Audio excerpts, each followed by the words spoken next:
I do a lot of the emails, the customer service, the interacting with orders, but I also do a lot of the packaging with the items, I do a lot of the shipping, I do a lot of the handling, so it's kind of a combination of both. I have never ever been in a manufacturing company before. I've never been in a machine shop before. So going back there and learning about the mills and the grinders and the difference between the sand grinders and the diamond grinders and everything.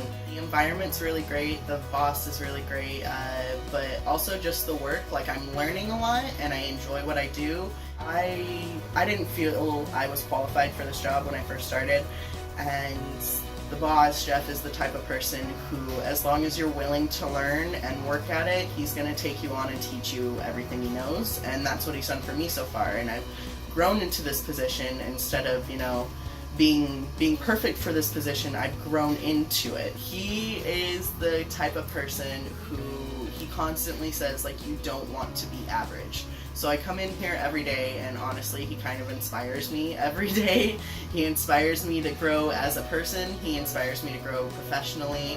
So I come in here knowing that if I can't be average for him every day, then eventually I'm just going to stop being average completely. Thank you for calling JWB Manufacturing. This is Rebecca. How may I help you?